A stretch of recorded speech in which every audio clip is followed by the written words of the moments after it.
Right, let's dive in. Today, we're taking one of the most famous characters in all of literature, Scarlett O'Hara, and we're looking at her through a really unique philosophical lens.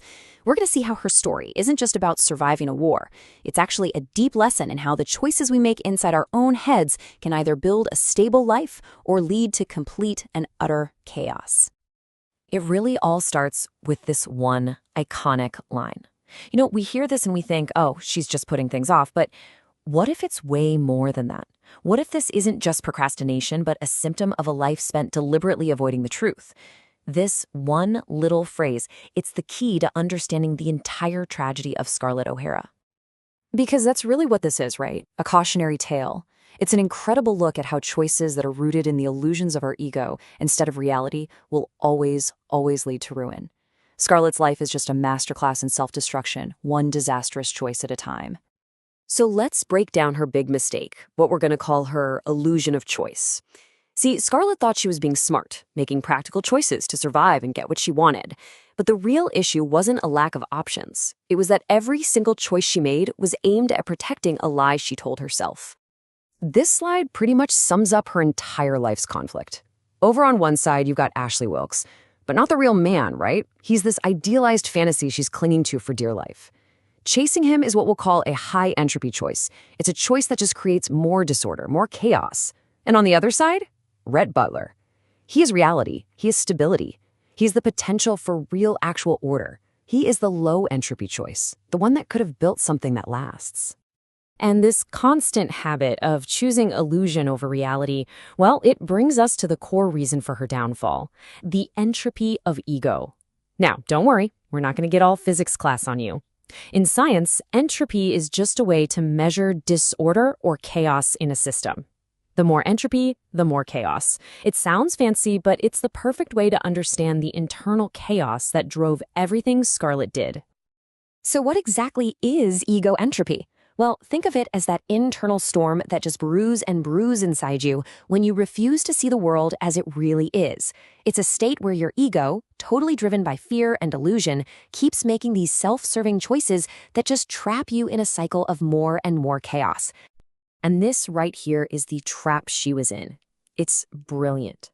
Scarlett never, not once, hit the pause button for some honest self-reflection. She never stopped to ask, wait, what do I truly want? Nope, she just acted from a place of panic and ego.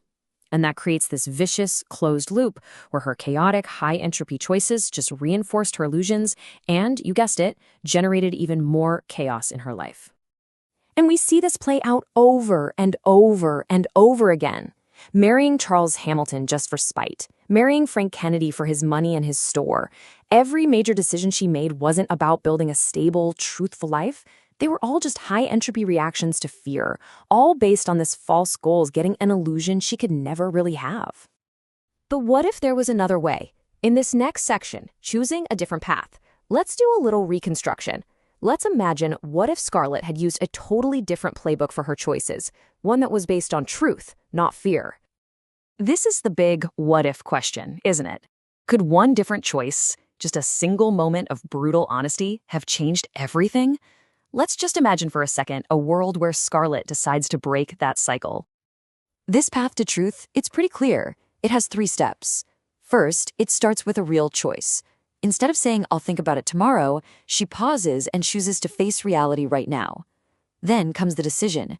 She actively rejects the high-entropy fantasy of Ashley and commits to the low-entropy path of building something real with Rhett. And finally, and this is the most critical part, action.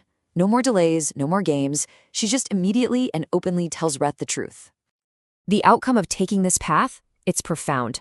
All of her incredible energy, which she wasted chasing a ghost and creating chaos, would now be pointed toward building a stable, real, and lasting order, with the one person who actually represented it. But we all know that's not how the story goes. And the tragic reality of what actually happened holds the most important lesson in all of this. And here is the absolutely devastating irony. Scarlett does get there. She gets it in the end. Right at the very end, she has that moment of clarity. She finally sees the truth and makes the correct, low-entropy choice to love Rhett. But it was too late. The damage was done. The system, their relationship, their life together, had reached such a high point of entropy from all her previous bad choices that it just couldn't be saved. Her final realization couldn't undo years and years of chaos she'd created. So ultimately, the lesson from Scarlett's entire tragedy is this: a conscious choice is only as powerful as the truth it's pointed at. You can only build a stable life, a low-entropy order, on a foundation of what's real, not on the chaotic, sandy illusions of the ego. And that leaves us with a question to really think about for ourselves. Scarlett clung to the illusion of Ashley Wilkes. It defined her whole life, and in the end, it destroyed her happiness. So it's probably worth asking ourselves, what illusion are we clinging to, and what choice, based on truth, could change everything for us?